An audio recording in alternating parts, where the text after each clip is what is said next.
The more accurately you do your meditation, the more accurately you pass your day in constant remembrance of God. I think you will have this success in months. Ramakrishna Paramahansa said, if a man has sweet remembrance for continuously long, for 3 days and nights, he will never come to the world. We cannot even remember for regularly 1 hour, 2 hours, 3 hours like for 3 days and 3 nights. Well, that's the work we have to do for our own selves. If you have to earn money for something, you may be made sitting for 2 days, 3 days, weeks. You will do it. But strange enough, we cannot do for our own self, be very, very self. So please make the best use of the time at your disposal and the man body. That's the highest known. That's a golden opportunity. You can make the best use of it. By this way, this keynote has been given to you. That God does not look to the outer forms or rituals or outer labels you are carrying. He says, what is after? Hey, you want God.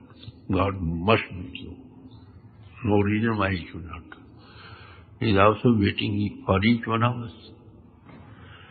If a child is sitting, he wants to look to her mother or father, a little wants to move, then his father, mother at once goes and bring him into his lap. If you take one step that way, naturally, surely, he will come up hundreds of steps to receive you. But if the child is playing, and mother, all right, let him go on playing. When he cries, mother comes up and gives him some sweet to. First he's playing with the dolls, he throws away. Then he gives some sweet, then he keeps quiet. Again mother goes away. Again he cries. And master gives everything to the child, but he does not accept, and he takes it and has to be blessed. So this is what it is. When God sees the child cannot remain without me, he will come sure and certain to go. If he has not met us so far, it is our fault. Because we have no inkling, no desire, no heart within us. Our whole attention is just identified with the world outside. We have no time to remember him. When we are asked, we say, well, we have no time. How can you put into hours? We cannot even put half an hour. Those things you consider as most important, they won't go along with you, mind that.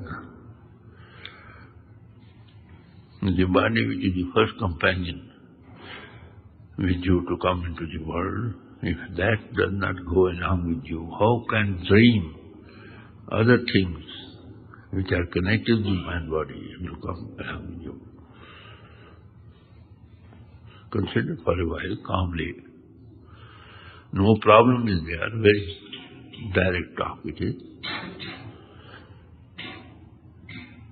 Our master used to say, who does regular practices, bhajan, he has pity on his own self. He takes pity on his own self.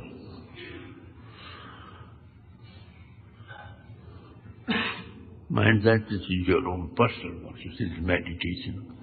It does not mean 24 hours you will be sitting and meditating, doing no work, no honest work.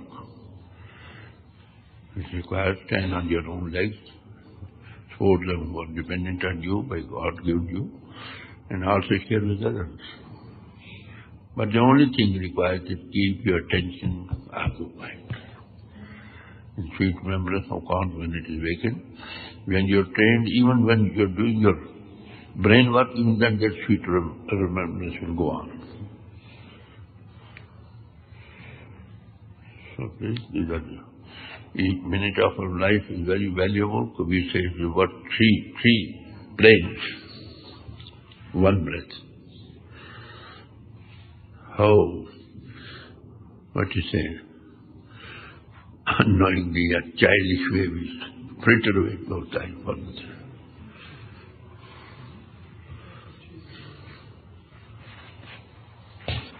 So submit it to you. I think no question will arise. You go on progressing. from day to day, from moment to moment. If you keep your every moment occupied with sweet remembrance of God, that is sure key to success.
ki Guru Kirpal di me Jin kul sansar panne ai Rang rang de saj ke bandiyanu Viche apana apalukaya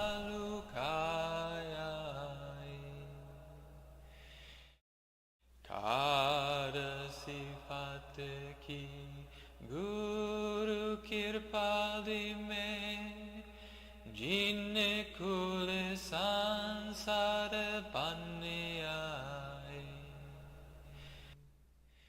Rang rang de saj ke bandiyanu Viche apana apalukaya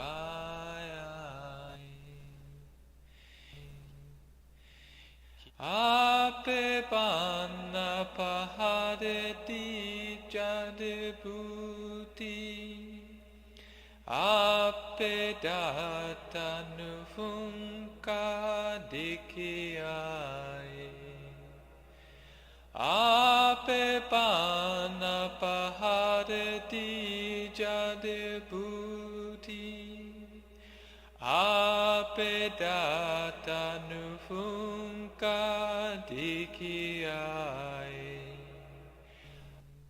Hai hai kareta de pandjane ape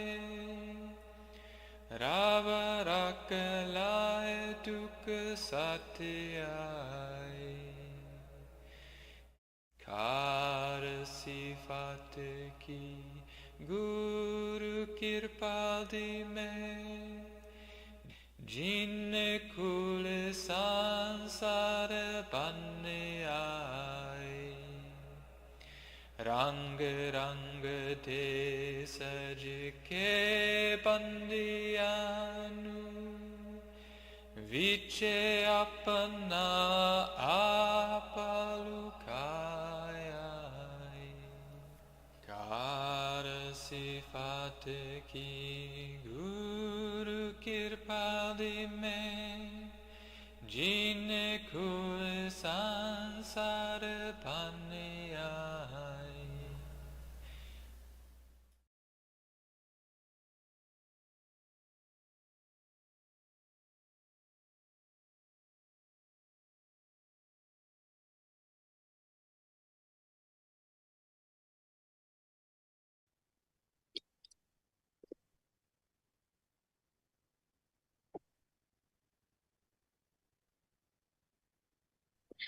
This bhajan is on page 37. Sayoni ik noor ilai aaya hai. Dear ones, a divine light has come in this world, and he is called by the name Sant Kirpal. He is not involved in birth and death because he has come for the benefit of others. Giving his own life impulse, he makes the devotees do the devotion of the Lord and unites them with the Almighty. He learned Santmat, giving up all other learning and other positions. Going far and near, he cooled down the heated hearts, and he made people meditate on the Naam. Wherever he went and sat, he made people do the meditation of Naam. Going to many different countries, he made the souls reach Satnam and made them drink the nectar of Naam. He is the beloved of one and all, and the preserver of all. He is taking care of all countries, all communities, all religions. He is the giver. He is the remover of pain. By making everyone meditate on Naam, by putting them on the path of Naam, he liberates them. His father Hukam Singh, in whose home he was born, and his mother Gulab Devi are very fortunate ones to give birth to such a master who is liberating the whole world. After getting the treasure of Naam from Emperor Savan, he has given the riches of Naam to everyone. He became pleased with his poor Ajayab, plant planted the plant of Naam within him and gave him the satsang. Dear ones, a divine light has come in this world, and he is called by the name Sant Kirpal.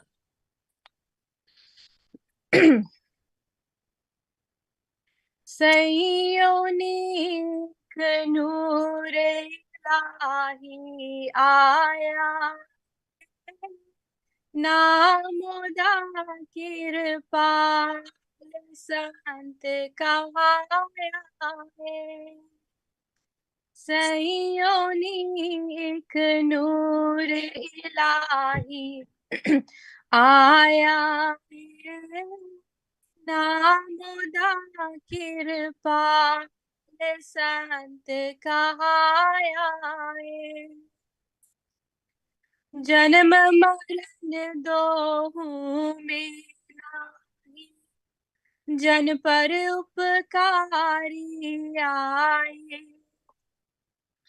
जन्म मरण दो में नाही जन पर उपकारी आए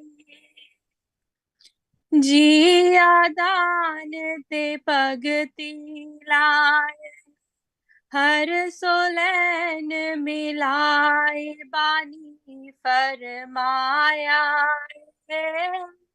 नामोदा कृपाल संत कहाया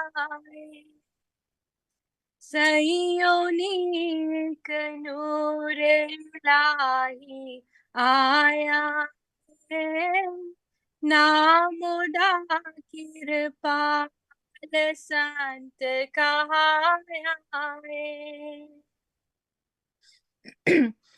करी कमाई संत मत दी छड़ दे सारे करी कमाई संत मत दी छड़ दे सारे विच परदेसां जाके उसने तप दे हृदय थारे नाम जपाया नामोदा कृपाल संत कहाया सयोनिक नूर इलाही आया नामोदा कृपाल संत कहाया जिस धरती ते जाके बैठे ओथे नाम जपाया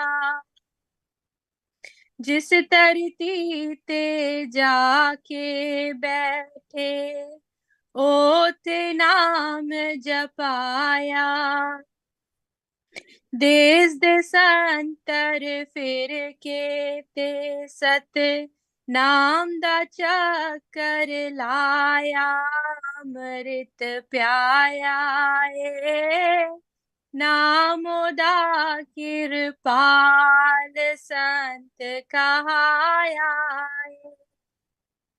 सयोनिक नूर इलाही आया नामुदा कृपाल संत कहाया सबदा प्रेमी सबदा प्रीतम सबदा राखन हार होया सबदा प्रेमी सबदा प्रीतम सबदा राखन हार होया सब मुल्का सब कौमा मजबां दा दर्दी ते दातार होया नाम जपा के रस्ते पाया नामोदा कृपाल संत कहाया सयोनीक नूर इलाही आया है, नामुदा किरपाल संत कहाया है। पागा परया पिता हुकम सिंह, जिस दे कर विच आए। पागा परया पिता हुकम सिंह, जिस दे कर विच आए। गुलाब देवी दे पाग जाग पे, जिस दे कुक तो जाए। जस वरताया है, नामुदा किरपाल संत कहाया है। सयोनी एक नूर इलाही आया है, नामुदा किरपाल संत कहाया है। सावन शातो नाम खजाने, लेके खूब लुटाए। सावन शातो नाम खजाने, लेके खूब लुटाए। खुश होया जायब गरीब ते, नाम दे बूटे लाए। सतसंग चलाया है, नामुदा किरपाल संत कहाया है। सयोनी एक नूर इलाही आया है, नामुदा किरपाल संत कहाया है। सयोनी एक नूर इलाही आया है, नामुदा किरपाल संत कहाया है। Thank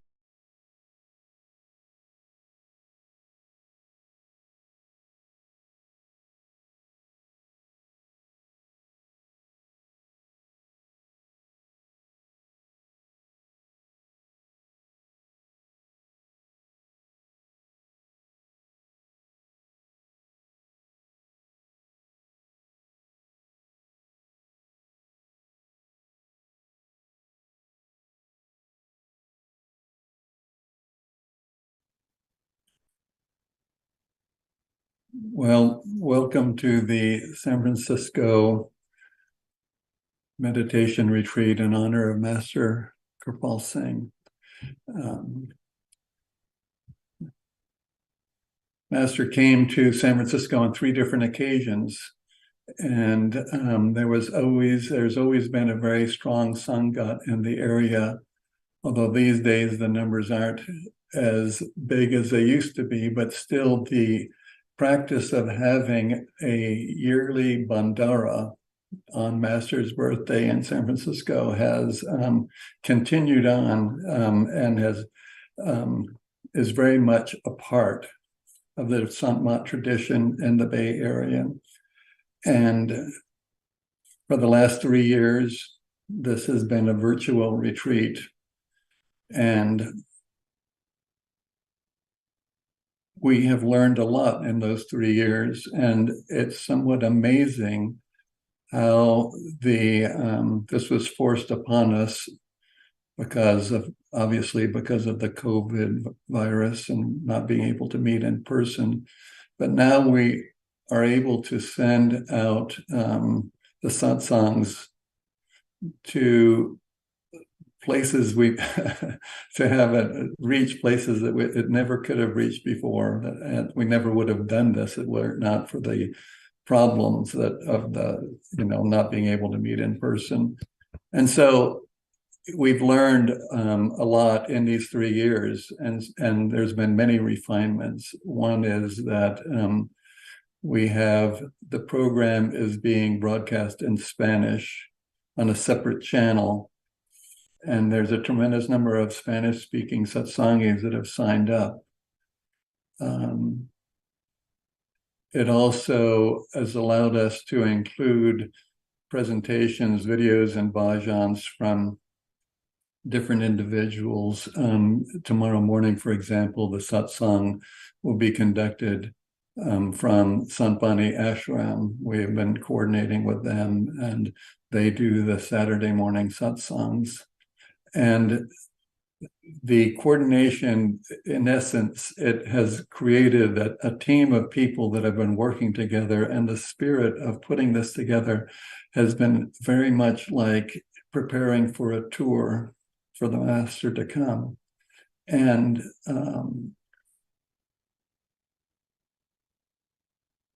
there's been a lot of remembrance and a lot of grace associated with this.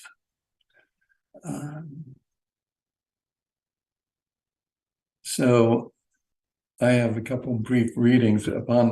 When I'm done, we will have a reading by Helen Perkins, and then after that, we'll conclude with a audio recording of Master Kirpal.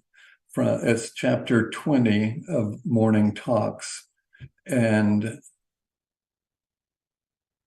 the Morning Talks book is made up of a series of talks that the master gave at the ashram in India, at Salwan Ashram. And I just wanted to, there's something I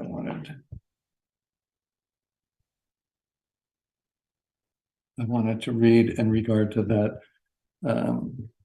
Master in the receptivity circulars mentions the book Morning Talks 3 different times. And let me just read this one quote. And again, it's we'll be playing the Morning Talk number 20 at the end of the satsang, and then again we'll be playing Morning Talk number 3, and that is going to be at 2 p.m. tomorrow. So Master says, to give further help and encouragement on the way, my new book, Morning Talks, will soon be available for general distribution. This book, which covers most aspects of spirituality, is a God-given spiritual textbook to which all initiates should constantly refer to see how they are measuring up to the standards required for success in their man-making. I cannot stress sufficiently the importance of reading this book, digesting its contents, and then living up to what it contains.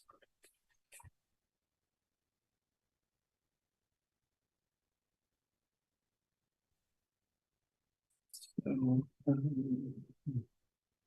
these are a few paragraphs from Master Kirpal on the topic of attending satsang. It is a rare privilege to gather together in his name to invoke his gracious mercy and to imbibe the sacred teachings. Satsang is the central theme, or satsang is the central theme of the sacred teachings, and I always impress upon the dear ones here and abroad not to miss it,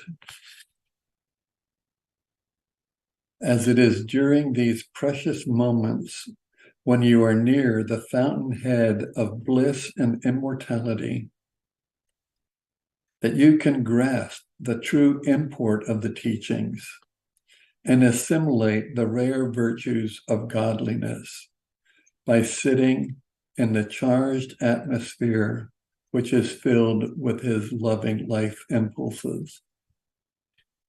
Satsang is the sacred arena where spiritual stalwarts are built.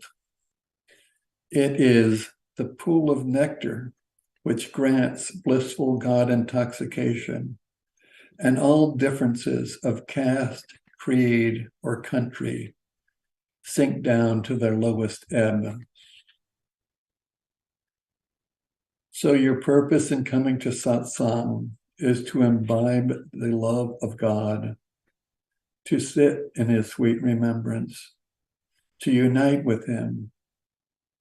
All things past and future, all irrelevant matters can be dealt with in your own place of residence. Come with the very best of intentions. Bring the remembrance of the Lord with you and take it with you when you leave.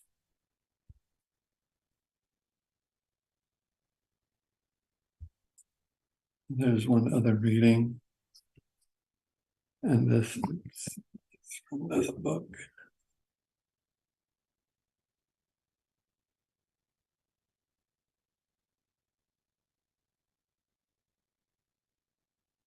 This is from the book, The Coming Spiritual Revolution, and the chapter is called 5 Dacoits Are Looting While Man Slumbers.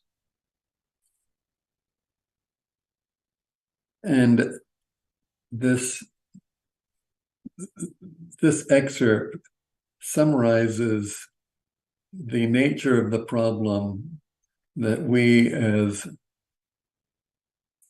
souls separated from our true home are facing, and that is that we are asleep to the world within and awake to the world outside. And these few paragraphs really summarize that. The influence of the senses and outer attractions keeps the soul asleep to the truth, while the God husband is constantly awake, waiting for the soul to open her eyes. It is a pitiful situation. So how can we awake? How can one sleeping person awaken another? It is only in satsang where one can sit in the company of an awakened soul, and one awakened soul can surely awaken thousands who are sleeping. An awakened soul does not mean a lecturer or a reader of books, that is, those who have knowledge only at the sensory level. For he who has developed his intellect is also asleep. The whole world is sleeping at the level of mind. Mind is most powerful at the physical level, where it takes our attention further and further into the physical expression. The mind has stages also, that is, physical, astral, and causal. It operates in all three. It is not something simple. Great sages have left this world because of the mind. So first we must learn to control the physical mind by withdrawing it from the senses. You will find in some Eastern books the story of Hubble and Cobble. It is a story of the lower mind killing the higher mind. The mind is a very strange phenomenon, and if it is controlled, it will show the happenings of the three worlds. So remove yourself from outer distractions, and you will awaken unto your true self. Has it never occurred to you that you must leave this world one day, even in the presence of death, or accompanying the body to the cremation ground? Do you ever stop to think that you will also be in this position one day? We do agree that we have to go when we're reminded about it. but then we promptly forget the matter. It is a very sad condition. Guru Arjan says, "Arise, awake, O traveler. Why this delay? O beloved soul, why are you sleeping?" And in preparing this reading, it occurred to me that, and I'm familiar with a lot of the content of the readings that are going to be a part of the program this weekend. And all of them, in a way, they come under the heading of addressing this situation of the soul sleeping and the master saying, "Arise, awake, O traveler, why this delay?" And there are so many different aspects of what it takes in our outer behavior, what it takes in our to be dedicated to our meditations in order to change that. And so that's the common thread, I think, that is running through all of the satsangs that you'll be hearing. It is a very sad condition we are in, Guru Arjan says. "Arise, awake, O traveler. Why this delay? Beloved soul, why are you sleeping?" Similarly, the Upanishads say, "Awake, arise, and stop not until the goal is reached." So that is like a sleeping sickness. If you go to the root cause, you will understand what is happening, and then you will know how imperative it is to gain release from all this illusion and all this forgetfulness.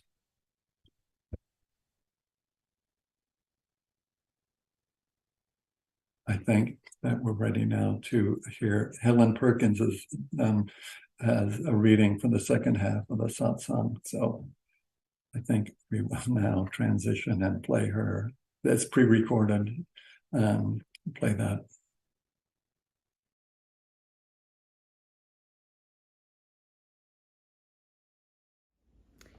I'd like to share a few excerpts from Master's letters to the New York and New England initiates. This is mainly from 1969, 68 to 70, in the early 70s.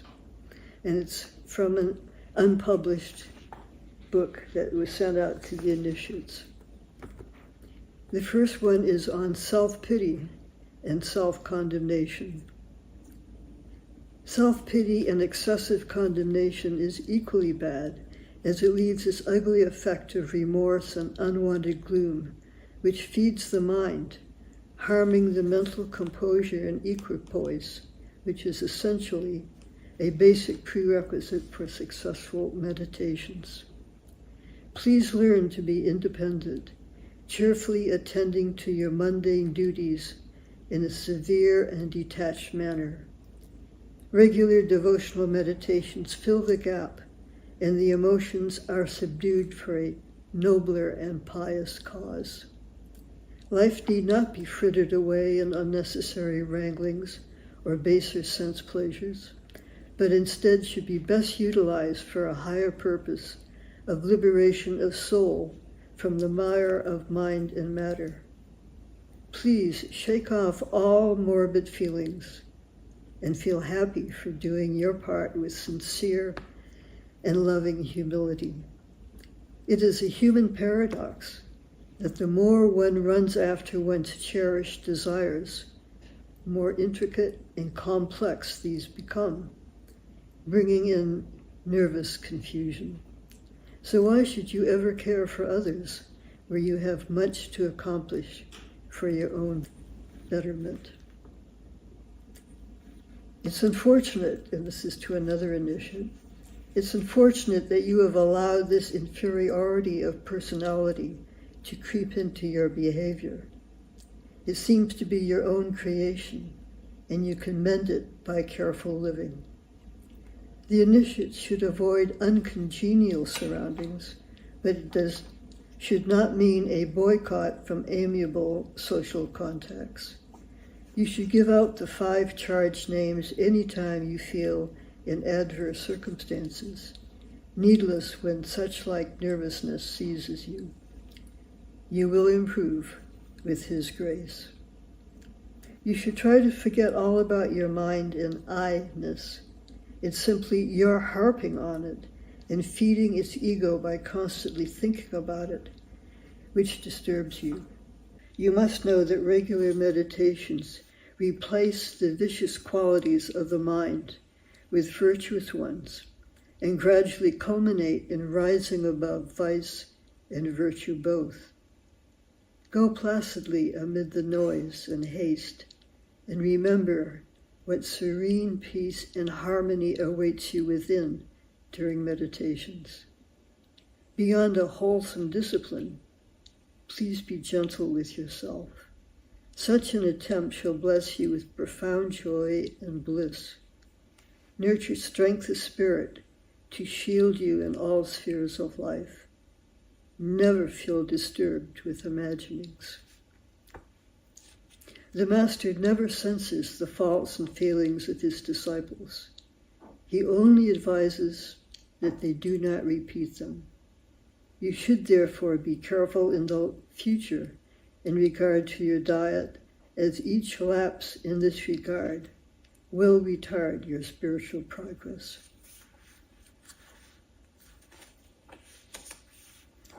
And this is concerning the mind. Now, as to the lapses or departures from the right way, as you call them, the mind, as you know, works in subtle ways, too subtle for an ordinary man to detect, and then to detect rightly and in time before the mischief is done. It is from the abundance of heart that all actions, oral as well as physical, proceed. We have, therefore, to be mentally alert about our thought waves, so as to be able in time to mark their ebb and flow, and then bypass them by the process of concentration, forgetting all about the mind and the mental states, including even the pure mind essence, which gossamer-like envelops the soul. It is the memory of our experiences in the distant past and in the living present that constantly and irresistibly follow us at our heels. And since we have not yet learned to keep aloof and above them, the lapses occur in spite of us.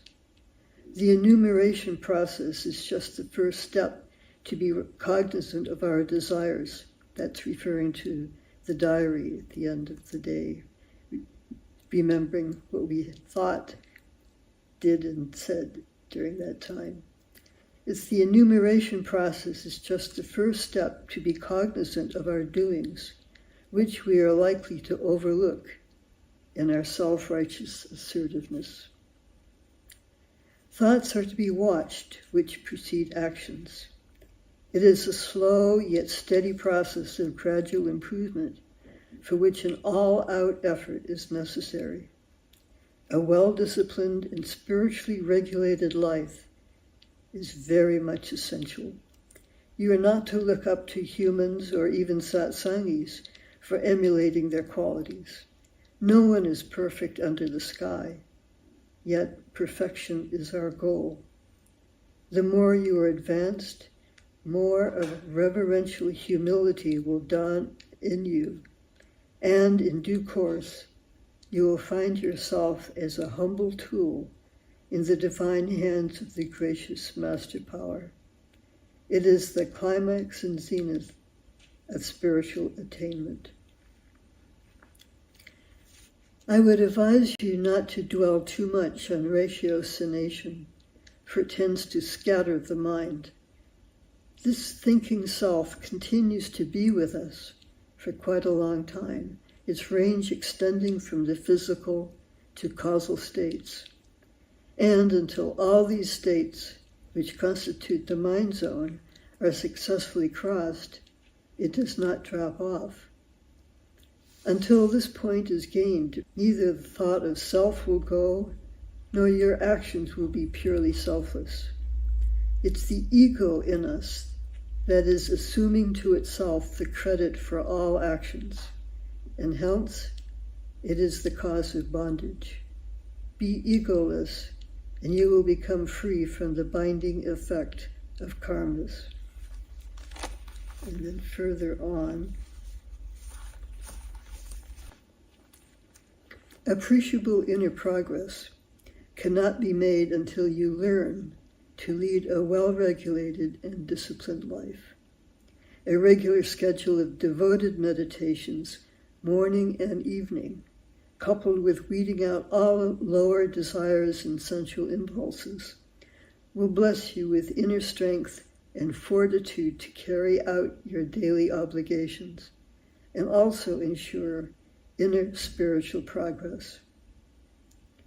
Your spiritual progress is dear to me, and I wish you to take advantage of this golden opportunity given to you in the man body, and strive to make renewed efforts to fulfill your spiritual obligations to yourself and to your master.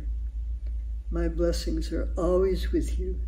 It is for you to become consciously aware of the divine presence of the gracious Master Power, who is with you at all times. If you make self and God realization your objective in life, regardless of what profession you engage yourself in, you will awaken to the knowledge of His loving guidance and protection with you every step of the way. In this way, there will be need to be no acting and no posing. The study of philosophy of the Masters, published by the Bias Satsang, is a free translation of the book Gurmat Siddhant. When I was in India in 1967, I wanted to find all the books about, that was written on Sant Mat. And I had learned that there were 6 volumes published by the Bias Satsang. That was a compilation of the Gurmat Siddhant that Master Kirpal had written with the help of Solon, internally. And Cuckoo decided that this was not necessary, that I didn't need to read them. This is the same thing in any of Master's works, but I didn't listen and I bought them. But here's Master is saying, on the whole, these 6 volumes are worth reading. Some valuable footnotes have been omitted. If, however, you feel confused anywhere, you're welcome to seek clarification. So that was confirmation of what Cuckoo had said to me. An unbiased and careful study of the sacred books published from here will bless you with more of right understanding. Those do not require further interpretation. Howsoever, if you will attempt to elaborate the subtle points discussed in them, you shall have to be more receptive by eliminating yourself totally and let the gracious Master Power work through you. Smooth channels do get moist with the inflow of divine grace, and for deriving maximum benefit, you should be more self-effacing, self-abnegating, and humble.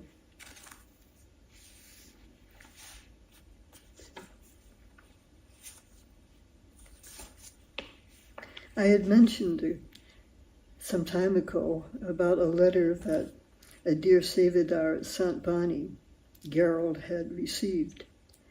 Most letters that Master Kirpal would send to us would end with the beautiful sentences that he would close. He would say,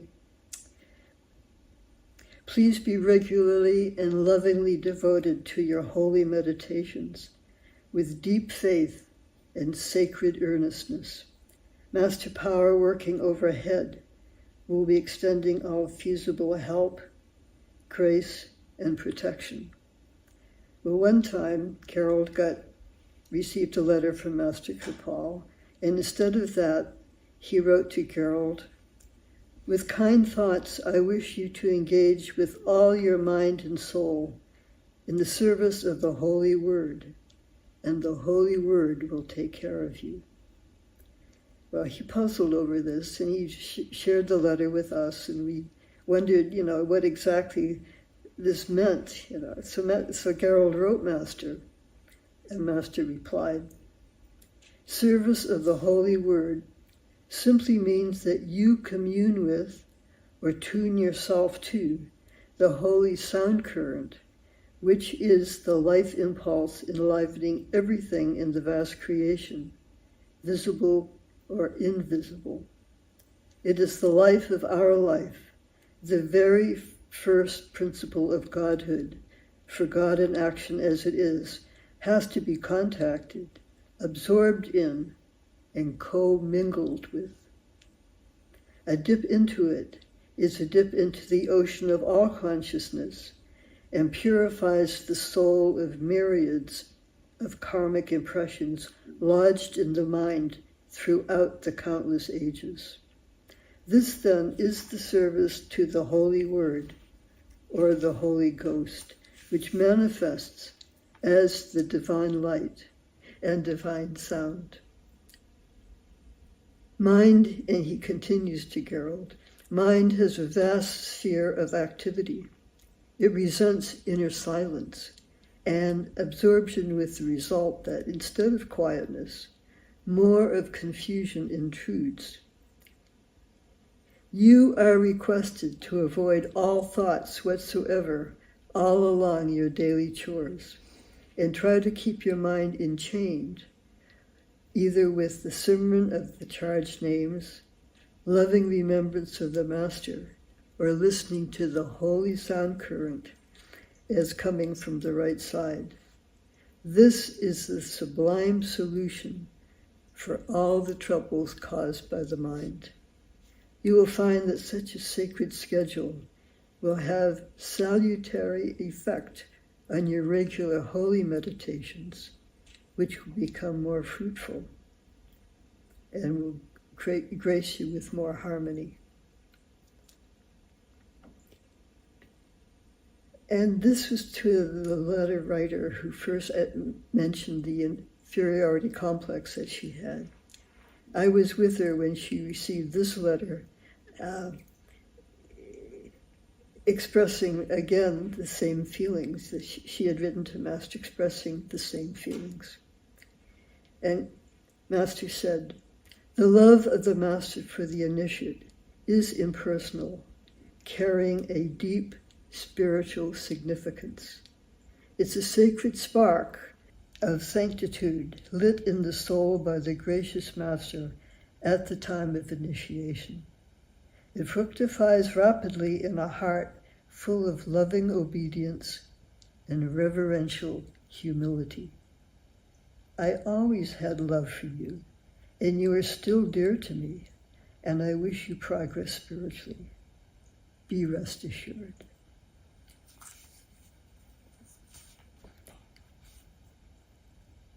I appreciate your keen interest in God's kingdom when you feel affinity with His creation. Spiritually illumined, do find sermons in stones and songs in rivulets. Your sacred efforts for glorifying nature in its varying forms of creation are auspicious. All similar enterprises undertaken in a spirit of dedication and sincerity can be classified as doing Master's work. All the lovers of God cherish oneness with His creation.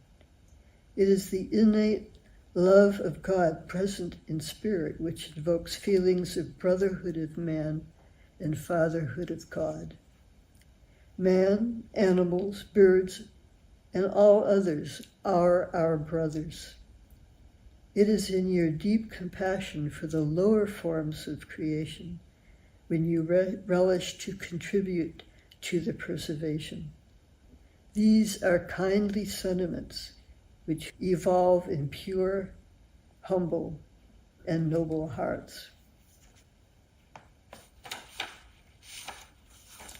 And in the last section from this book, the highest service and devotion one can offer to the Master is to live a life full of sublime dedication and piety, and remain attuned to the holy Nam by regular, faithful, and accurate meditations.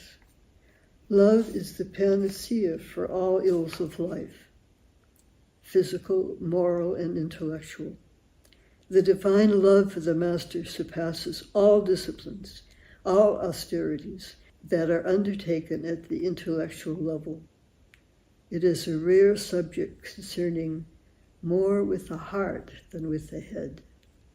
Loving devotion and dedication to the Master is the stepping stone to progress on the spiritual way.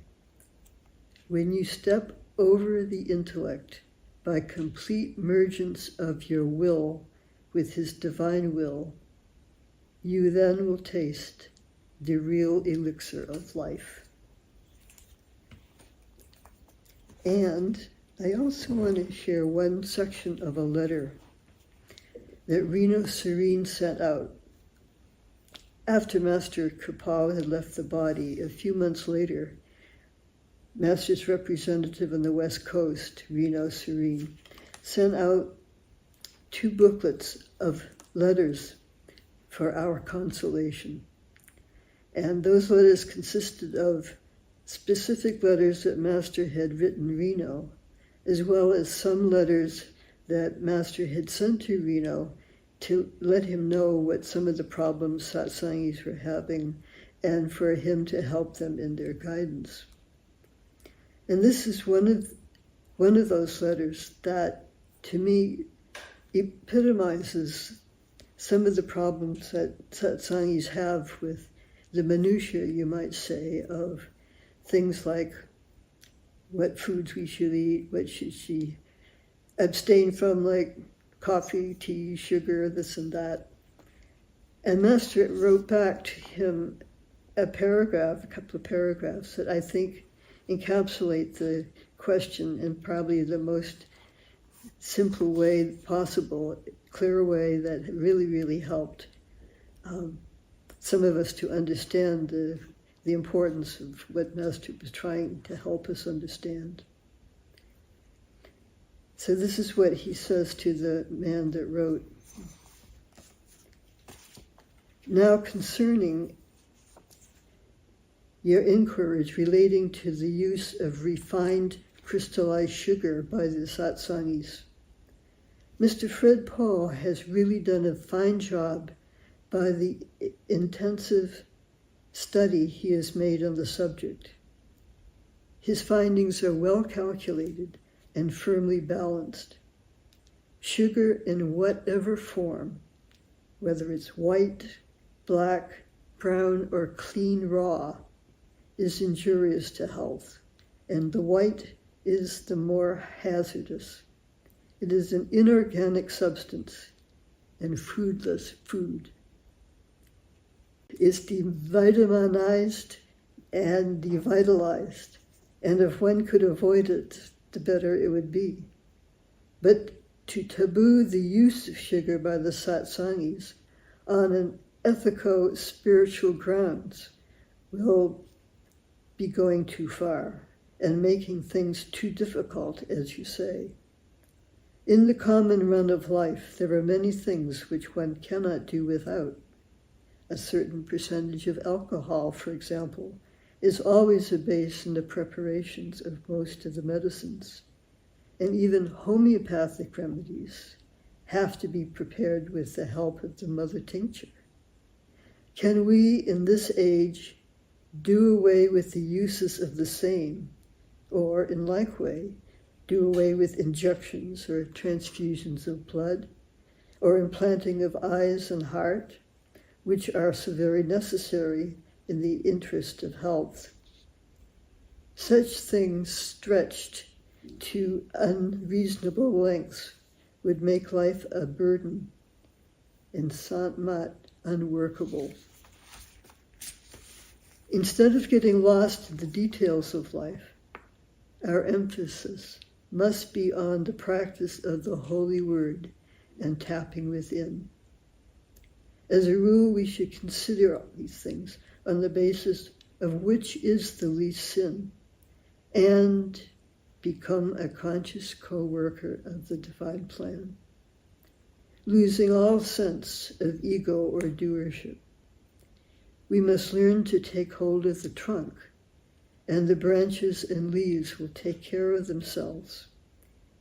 Holy word is the panacea for all ills and contaminations, maybe old or new, for all will get singed in the forest fire of Nam, reducing everything to a rubble.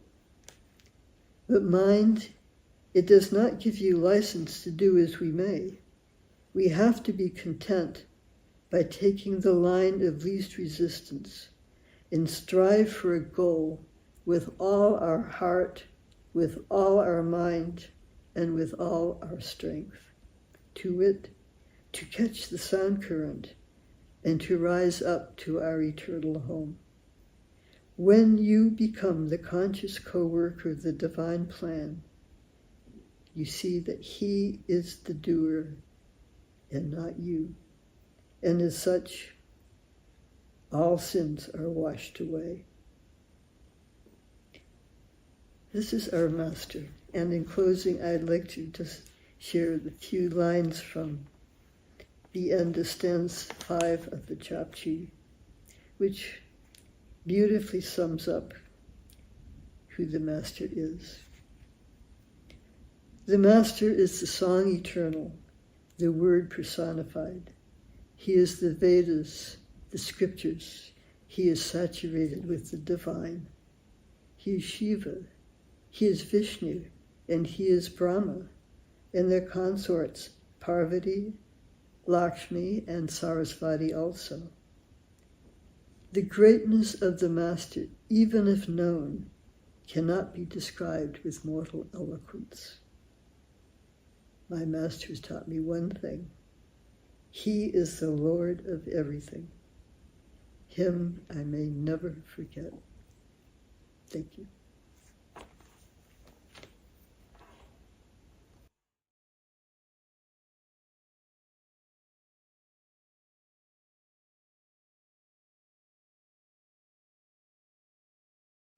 This book, which covers most aspects of spirituality, is a God-given spiritual textbook to which all initiates should constantly refer to see how they are measuring up to the standards required for success in their man-making. I cannot stress sufficiently the importance of reading this book, digesting its contents, and then living up to what it contains. Kirpal Singh. Kar sifat ki Guru Kirpal di me, jin ko sansar pane aaye. Rang rang de saj ke bandiyanu, viche apna apalukaya.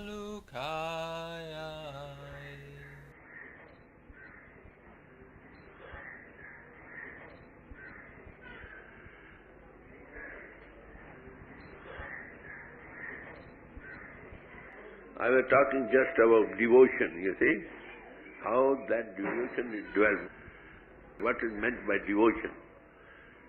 Our hearts, it is a subject of heart, not of head. It is a subject of heart, not of head. Heart always remains to be attached somewhere. You might call it mind or heart, anything you like. This will be attached somewhere. Now we are attached to the world, to the families, to the outward things. How that attachment has been developed? By constant contact with them. The more we are in contact with outer things, the more attached we are there. This is but natural. My mother brings up her child, you see, looking after the child only. The child goes away outside, say for 3, 4, 5 hours, she does not turn up, her heart is upset. Why?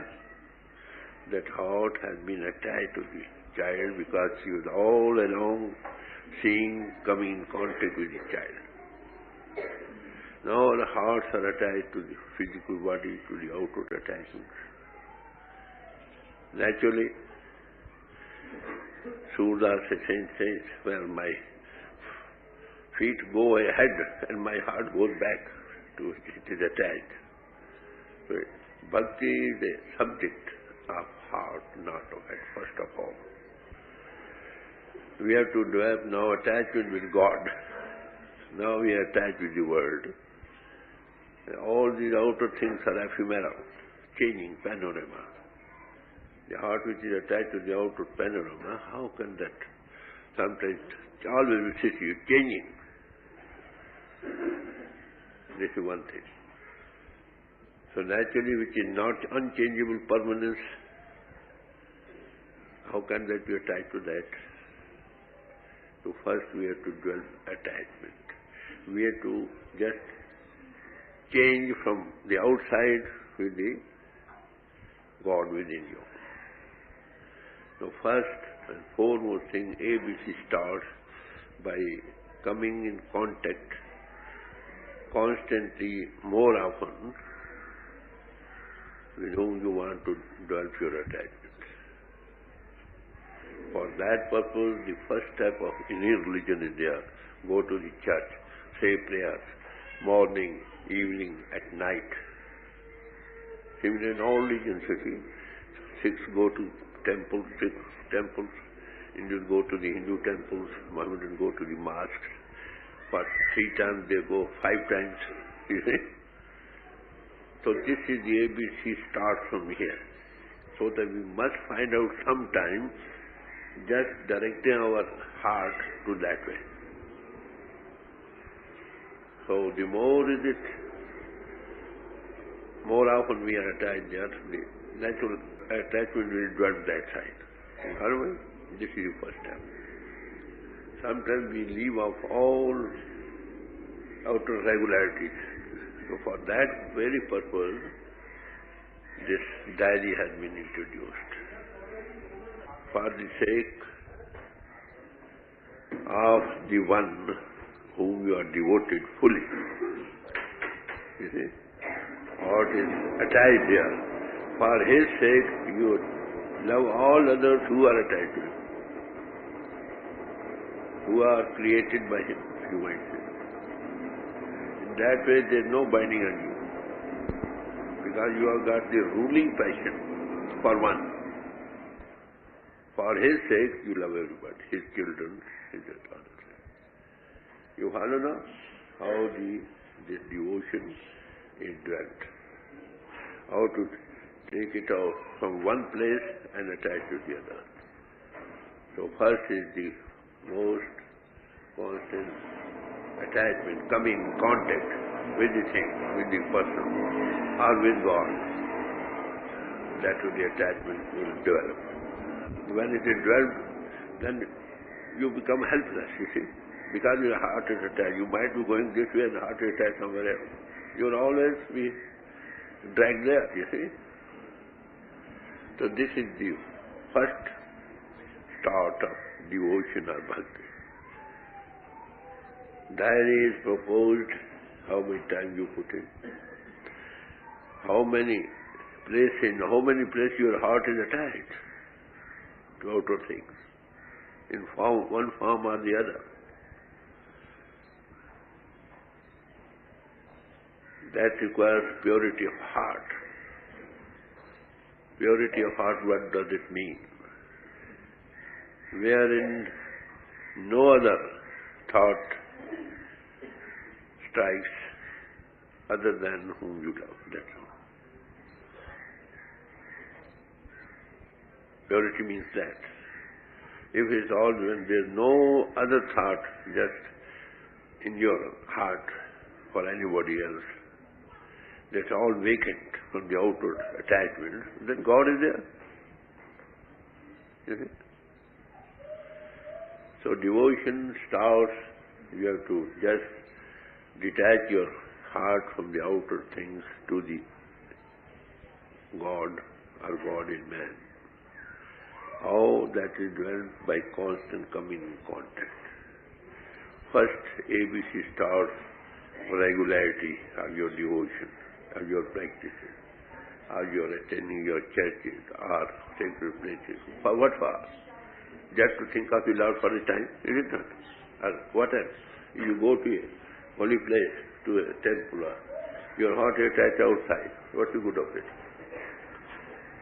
He said there are two friends.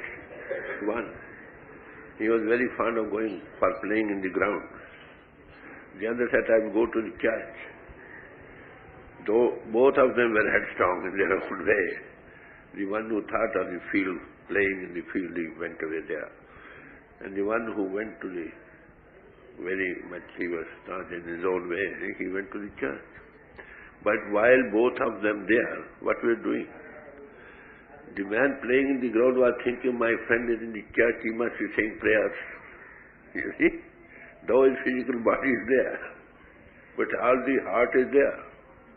And the one who was in the church, you are thinking, my friend must be kicking balls now. Although physically he is there, but he is not there. You follow? So do all your works, physical, out attachments, for the sake of one, love everybody. But your heart is to attach to one. You see? And sometimes people come to some holy place, to holy man too. There also they are attached somewhere out. They are thinking of the outside. What's the good of being there? It is better to be in the field and thinking of the church, you see, than to be in the church and thinking of the field. So this attachment is a subject of the heart. This develops devotion, as I told you, in due course. That is why this is first of necessity. What we do generally, we take up something and leave out the other things. They are all the same, we leaving of the outward way, outward method by which our heart can be attached that way, directed that way. We leave off that thing. And we don't put in whole time the other way naturally. We are lost both ways. How the devotion is developed, this is the first thing. To be in contact with the object with whom you want to be attached. One thing, decide for you. Pity it is. We are adrift. We have not decided our goal, what we want to do. That is why I always stress, well, decide what you want to become. Sometimes we are devoted to one thing. For 10 days or a month or 2 months, then we are just change our direction to some other thing. The result is, you see, the time we dig up wells, some 2 feet, some 3 feet, some 5 feet deep, and water is nowhere. You follow? So first decide what you want to become, to whom you want to be devoted, wholly and solely. And naturally, you have read scriptures, all masters say, when you got a man body, the highest thing you have to attach yourself to God. Wherever you will be attached, you will go there. Into the world, that is the reason why I have been coming to the world again and again. The reason is because we are not attached to God. Otherwise we would have gone to God. So this is the first thing. Keep your diaries. Eliminate all foreign thoughts from your heart. Our heart is divided. Let it be no other thought except to whom you want to be devoted. Scientifically I am speaking. You will learn devotion. When devotion will set in, you see, you become helpless. You cannot do otherwise, you see. Suppose you are daily saying prayers at a limit, at a certain appointed hour. for a month, 2, 3, 4 months. One day you have no time to reach your whole. Then your heart is upset. You lost something. You feel like that. Rich soul attached with something. You know? This is how this is developed. And second is just have the company of somebody whose heart are devoted. Where? Where you are attached. If you want to be devoted to God, you must have such company who are devoted to God. If you want to be devoted to the world, that you have got ample. Everywhere you find like that. And the third, the most effective way is to come in contact where that devotion is what is manifested fully. Where word is made flesh. Where word, W-O-R-L-D, L has been eliminated. L has been eliminated. What remains? Word. God. You know? This is how this radiation comes direct to, and thousands of miles to only. You are situated at a place which is thousands of miles away from you. You must develop receptivity, direction. From radios and televisions, you hear the voice, you see who is speaking from thousands of miles. Or a God or God-man, it's word made flesh. He's everywhere. Simply you have to turn your minds, hearts that way. To develop receptivity, you will have help from there. But all the same, to come in contact physically, that cannot be underrated. There you come directly to fire. There you have to direct your attention there. Here you have little or no effort to make to direct your attention. You see with your own eyes. You see? You follow me how the devotion is done. How that can be strengthened.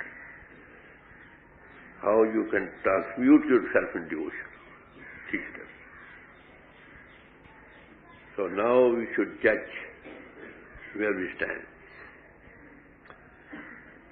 If our hearts are devoted to one, and for the sake of the one we are devoted, selfless service we are doing, that is not binding, mind that. If you are not devoted to someone, we are devoted for the outer name, fame, for the good name of the world, in the world, this and that, in outer purposes, then you are not. You will go where you are attached. This is the devotion. Masters have been explaining these things in their own way. The basic thing is that. You find all masters' sayings, scriptures, speak of the same thing. They say something, but practically who has gone through it, you find now how the devotion is developed. For that purpose you have got regularity. Keep your diary. That will make you regular. I always enjoy, send your diary blank. How long you will send it? 1 month, 2 months, then you will morally feel, you see. You will begin to do something. Then you will be regularly, all right, please put in more time. I never chastise anybody. Even who does not do it, well, all right, please do this again. Those who do that, then again they are. Give little thought. So that's the purpose of diary. See how important it is. And how many there are really keep diaries. And true diaries. Sometimes people simply put in diaries, bring it to me. Well, diary is all clear. And underneath he gets little or no experience. I tell you, dear friend, your diary is all right, then you should have go to the third plane. Heart which is not attached to me, he never thinks of the worldly things, he not, you see, now the failures in under different heads. Then his heart is pure, then God must set in, he is there already, he will become manifest. And all the things you are putting regular time. Either you are putting time like, as I spoke you, one friend in the boy in the field, the other in the church. You see, there are two, I just told you, there are two friends. One wanted to go to the field for playing, the other wanted to go to the church. Both had their own ways. The one who was in the field, you see, playing, you say, oh, my friend is sitting in the church, oh, he's praying. But his physical body there. But all the same, his heart is there. The one who was in the church, he was just, oh, my friend must be praying just like this and that. So, to come into somebody, you see, he was sitting before the master too. There also see where you are. You will have to derive the full benefit of that. So first of all, ABC starts from diary. This has been to do with very higher purpose, I would say. Follow me? Now, what is the purpose of diary? Why these things are explained to you in detail. These are given reference in the books, but in detail like that you won't find it like that. The purpose is there. So those who are not keeping diary, they must maintain. I always, again and again, press for that. Those who are not maintaining diaries, they'll have failures. In due course, their whole heart will be attached to the outside. And outer they might be looking very devoted, but they are devoted to the world. So now you understand how the devotion is developed, what it gives, how this is further strengthened, and how you rise into that devotion itself. So this is what is wanted. You see, every day something explained to you in detail so that you may understand something. Only understanding won't do also. You must live up to it. The more you live up to your state, your heart will be attached to some higher thing as compared to the worldly things.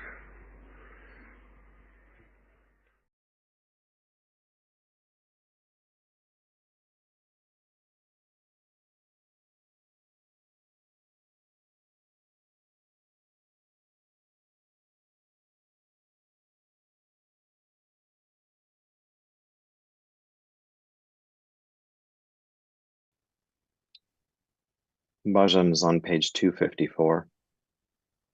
Gracious Sawan has caused the drizzle to shower. At least come out in this intoxicating weather and see. In the sky there are colorful swings. At least set the swing of love to its peak and see. Understand the melody of the songs sung by the cuckoo. At least sing one song of love and see. You will get the happiness of heaven here itself. At least come under the shade of the hair and see. I'll make you drink through the cups of eyes. At least exchange your glance with me and see. I'll write my whole life in your name. At least for once get in love with me and see. I'll keep you hidden in my eyelashes. At least come into the courtyard of my heart and see.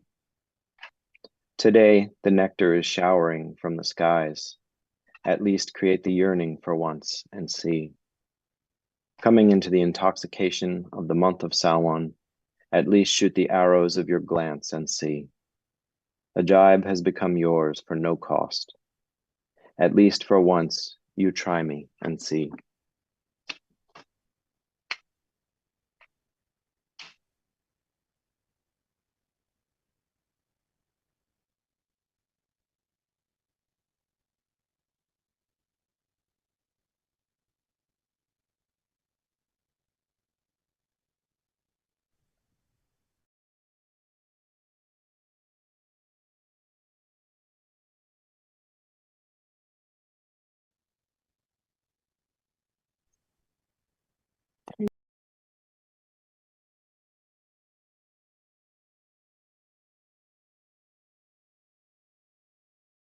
Misericordioso Sawan ha hecho caer la lluvia.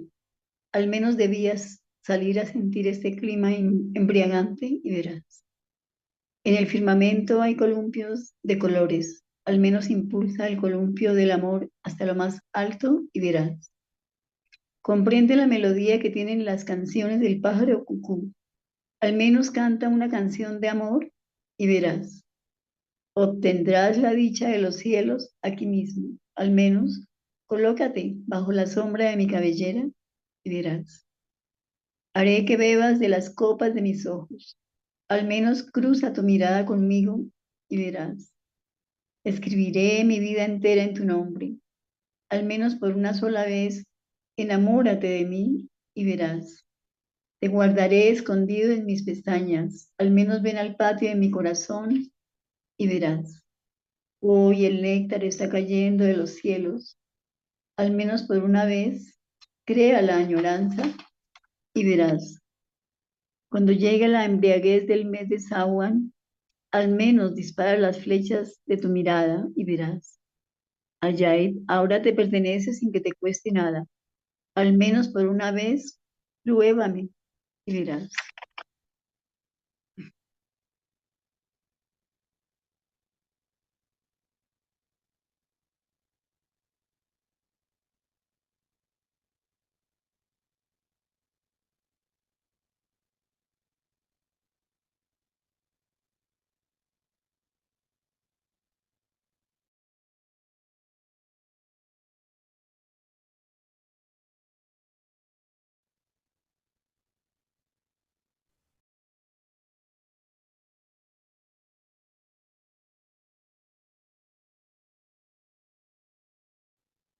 Sawan de alune, rime jimelai, tu mausam rangi leche, ake tande ke.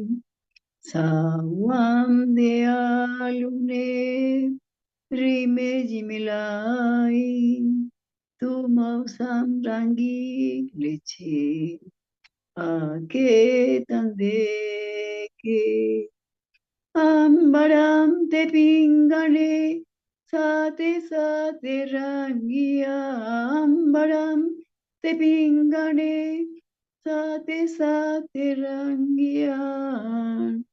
Tu piaran de pingue, chera que tande que. Tu piaran de pingue, chera que tande que. Tu mopsam rangi leche, ake tande ke. Sawam de alune, rime jimelai. Tu mopsam rangi leche, ake tande ke. Koilam de gitandi, Surenu samayeke koilam de gitandi, Surenu samayeke.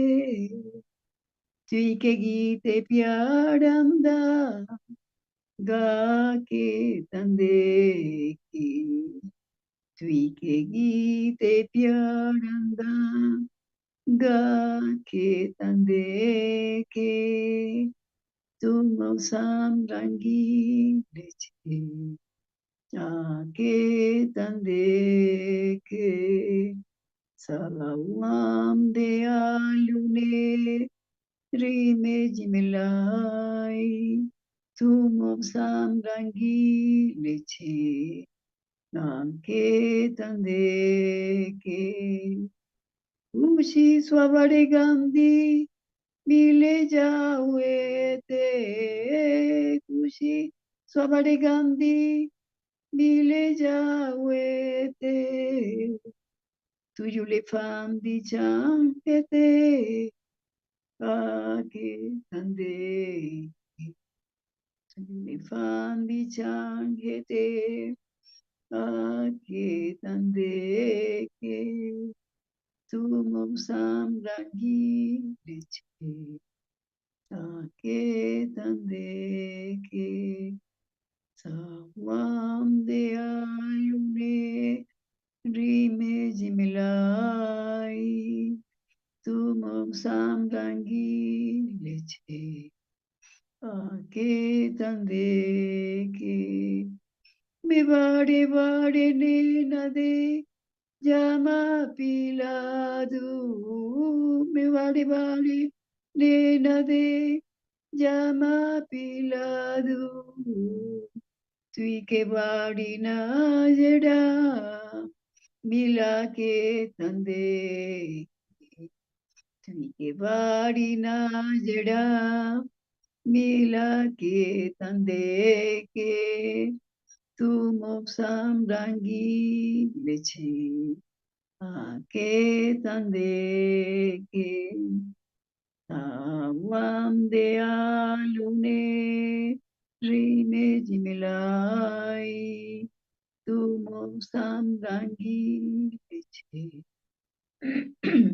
ake tande ke me jivam bisada tere namalika du me jivam bisada tere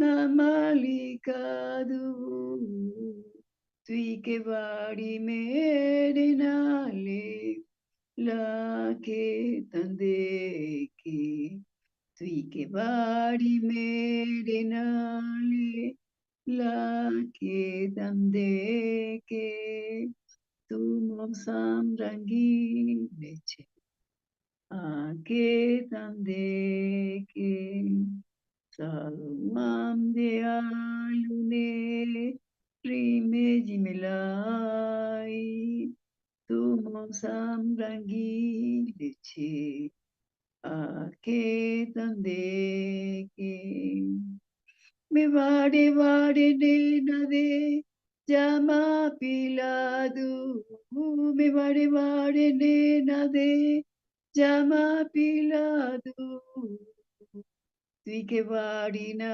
जड़ा मिला के तंदे के तुई के बाड़ी ना जड़ा मिला के तंदे के तू मौसम रंगी लेछे आके तंदे के मैं पालिका चरा किला छुपा के तेनू में पलिका चरा किला छुपा के तेनू तुदिले वाले बेड़े छे आके तंदे के तुदिले वाले बेड़े छे आके तंदे के तुम samrangi leche ake tande ke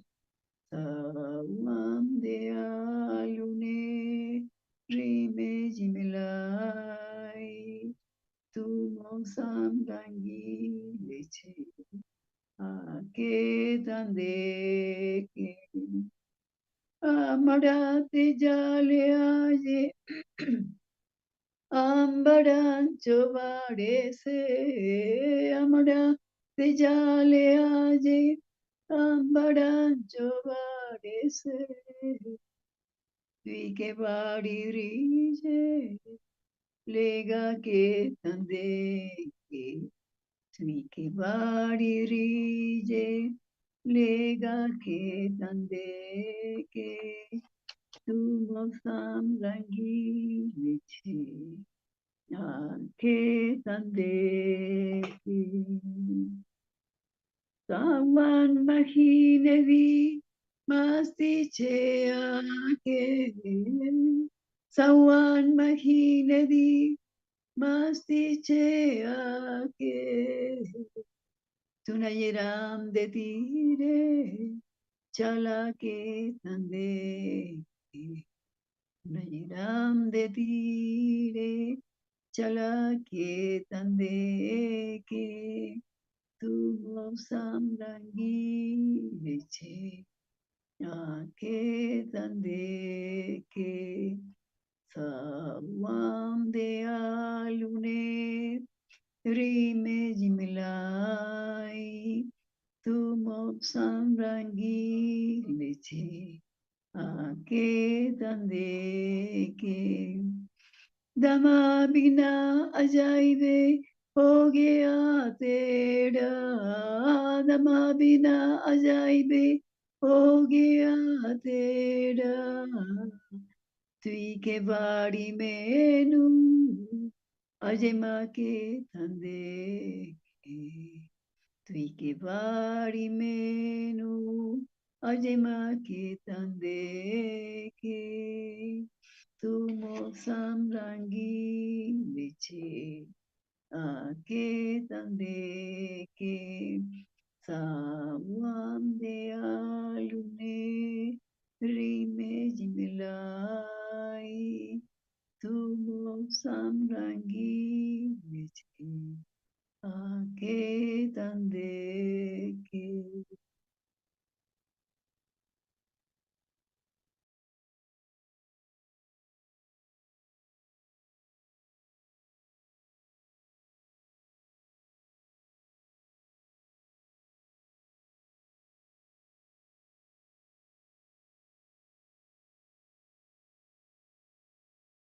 We'll close with a poem of Hafiz. Even after all this time, the sun never says to the earth, "You owe me." Look what happens with a love like that. It lights the whole world. And that concludes the session for this evening. The next item on the schedule will be at 3 a.m. We'll play a meditation talk. Okay. Good night, everybody.